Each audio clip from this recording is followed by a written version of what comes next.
Okay, let's face it. The internet today, it's like this gigantic, super chaotic arcade.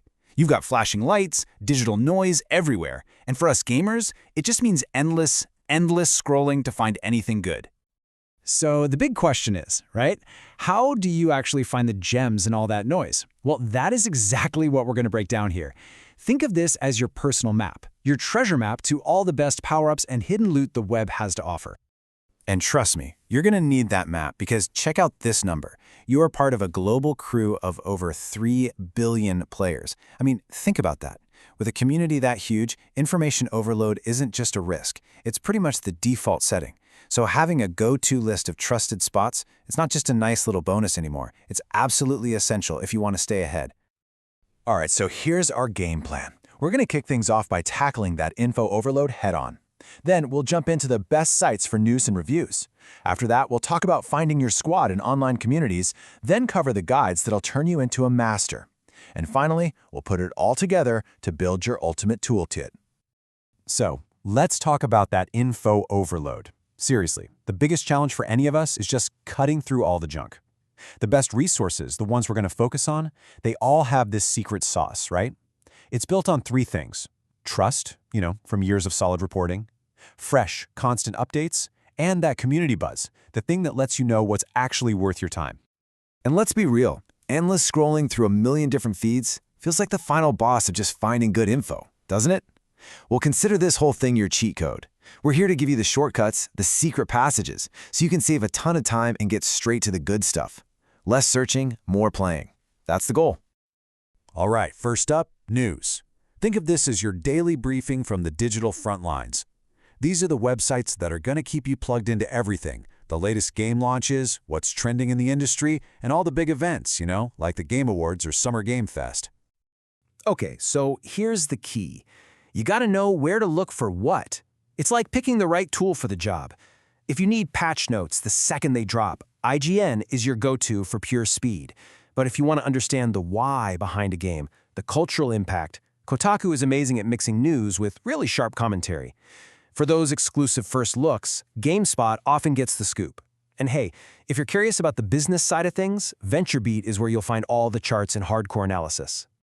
And you might think, why do I care about the business side? Well, it really matters. The global games market hit a mind-blowing $184 billion in 2024. When you follow the money, we're talking huge company mergers or what happens to a stock price after a messy launch. It gives you this incredible context for why the games you play are the way they are.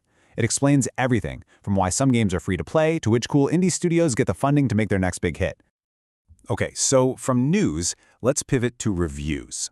This is all about you buying smarter and honestly playing better. A really great review, it's so much more than just a number out of 10.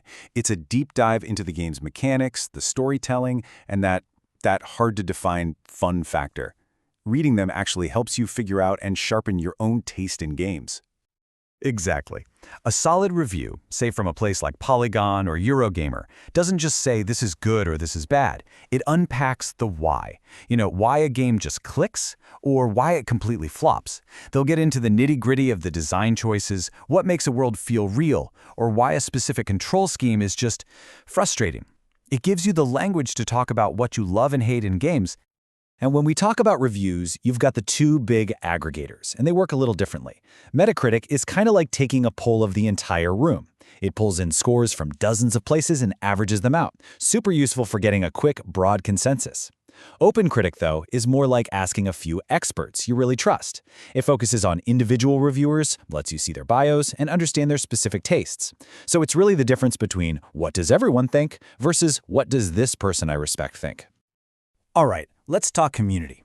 Because gaming today is so social, right? And the web is where you find your squad. And I'm not just talking about old-school forums. These are living, breathing hubs. Places where people are swapping tips, sharing those totally epic in-game stories, cooking up wild fan theories, and, most importantly, finding teammates for the next raid or co-op run. And the scale here is just staggering. Take Reddit's main gaming subreddit, r/gaming. It has over 40 million members. That is a gigantic, super active city of gamers, all sharing everything from breaking news and hilarious memes to mind-blowing game mods every single day. It's basically the digital town square for all things gaming. So how do you actually use that to find people to play with? Easy. You use Looking for Group Tools, or LFG.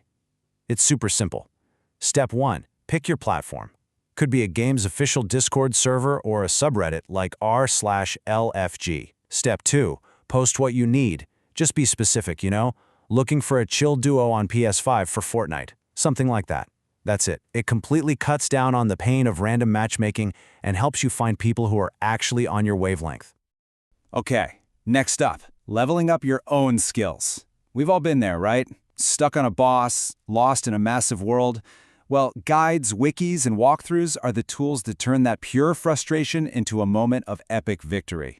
They are basically your personal game Bibles, ready to save you hours of just banging your head against the wall on some impossible puzzle. And just like with news sites, you've got different tools for different jobs. If you want to go on a deep dive into the lore of a game like Fallout, the massive wikis on fandom are perfect. IGN's wikis are awesome because they usually have video walkthroughs embedded right in them. Stuck on a really complex, old-school puzzle? Strategy Wiki is probably your best bet. And you can never forget the classic game facts. It's still one of the best places for super specific questions and answers.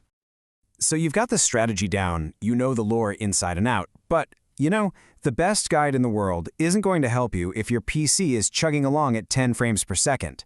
Which, for all you PC gamers out there, brings us to a super important question. Can your rig even handle it? And this is where hardware sites become your absolute best friend.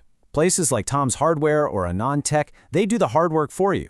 They run detailed performance benchmarks, testing the newest graphics cards on the most demanding games. They give you the actual data so you know if you can run that new title in 4K. And maybe even more important, they have amazing troubleshooting guides to help you optimize everything and figure out why the heck your game keeps crashing. Okay, so let's recap. We've covered the 4 big pillars, right? News sites to keep you in the loop, review hubs so you can buy smarter, community forums to find your squad, and guides to help you become a master. Now let's bring it all home and build your toolkit. Here's your action plan. Super simple, just 3 steps. First, just ask yourself, what do I need right now? News, a review, a teammate? Second, pick one trusted site from each category we just talked about and actually bookmark it. Seriously, make some folders. News, reviews, guides. Get organized. And third, just start using them. You'll save time, you'll play smarter, and you'll get so much more out of every single gaming session. See, this is how you go from being totally overwhelmed about all the information out there to being empowered by it. It's about taking control. So the only question left is, what's your first bookmark going to be?